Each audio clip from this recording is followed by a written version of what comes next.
Welcome back to the Hen House Files, where we don't just ruffle feathers, we pluck at the truth. Today's tale is a real clucking nightmare, so grab your popcorn and roost in tight, because this one might just send your soul squawking straight out of the coop.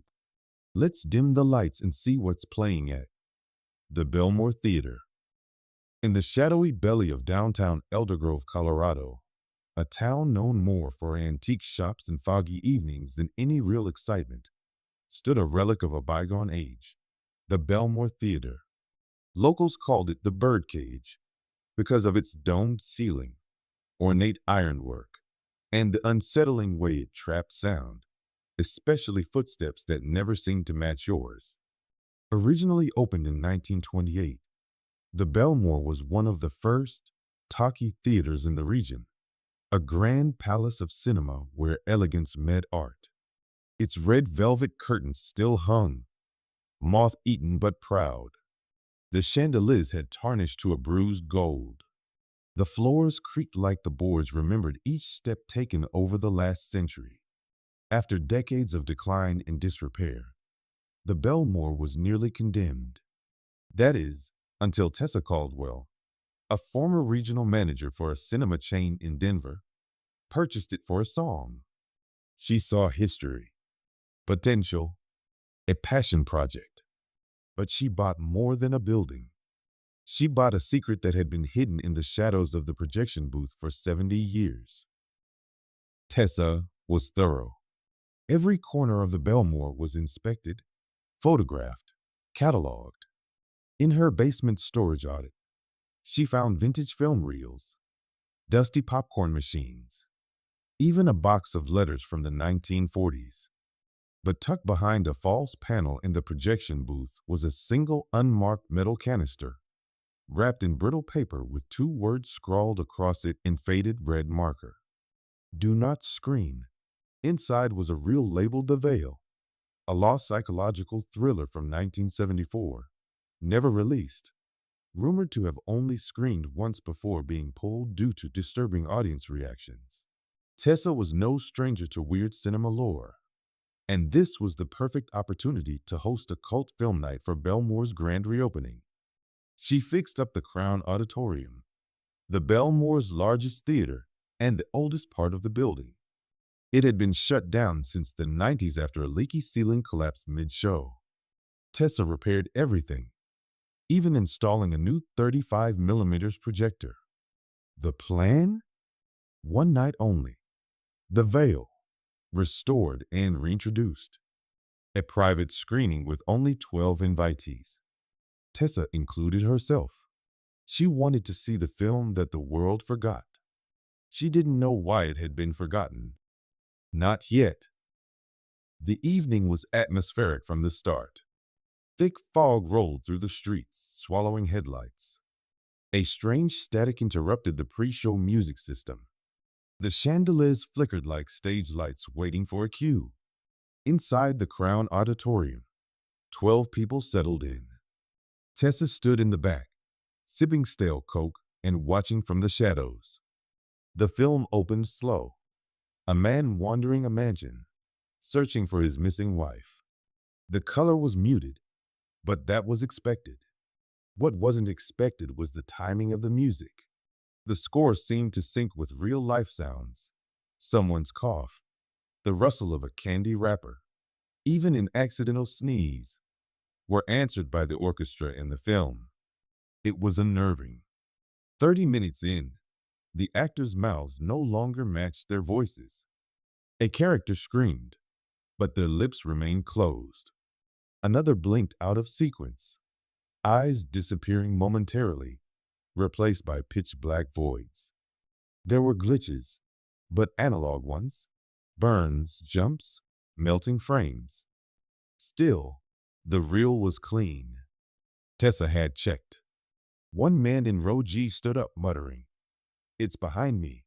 He walked out and never came back.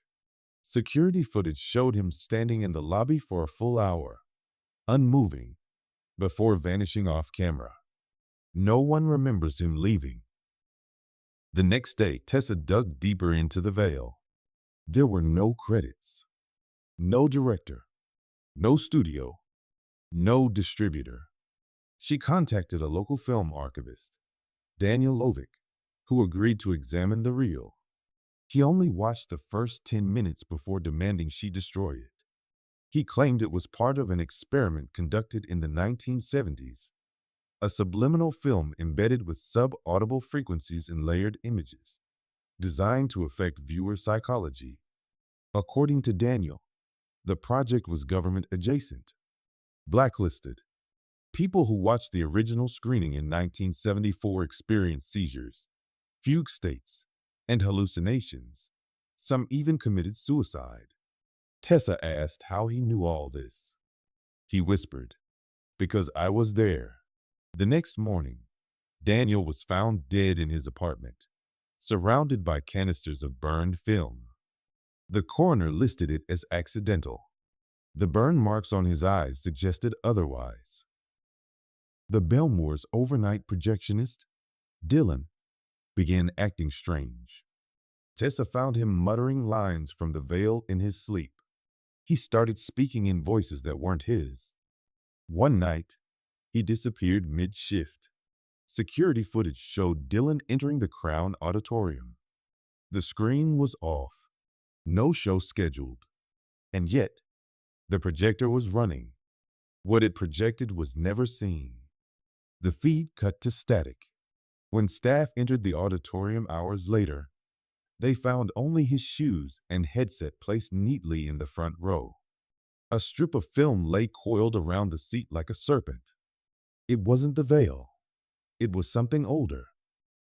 Staff began reporting a figure in the aisles, a woman in an old usher's uniform, early 1930s, with a pen reading Matilda. She would walk the side rows slowly, glancing at patrons, but only visible in peripheral vision. Those who turned to face her directly claimed she had no face at all. One crew member tried to confront her. He vanished. All that remained was his name badge, fused to the bottom of a popcorn kettle. Tessa planned a final showing. She was convinced the theater itself was haunted not by people, but by the film, a cursed artifact that had grown like mold in the building's bones. She invited no one this time, just her, a camera, and the reel. She recorded herself screening the veil in full, hoping to document what happened. The footage was recovered 3 days later. It showed 14 minutes of Tessa setting up, adjusting the lens, loading the reel, then static, then screaming, then silence. When the camera came back online, the screen showed Matilda in full color, smiling. Tessa's voice could be heard whispering, "Now showing, forever." The Bellmoor remains open, under new management. The veil is never mentioned. Occasionally, people report the Crown's projector turning on by itself. More than once, a ticket stub has been found on the floor for a movie that doesn't exist. The final showing, admit one. No one sells those stubs.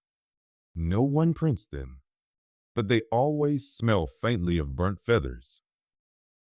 Well, folks, that's all for tonight's frightful feature. Moral of the story? Next time your local cinema screens something too rare to be true, maybe let the roost stay closed. And remember, when the film's cursed, the clucks don't come from the audience. They come from beyond the screen. Until next time, keep your wings tight and your flashlight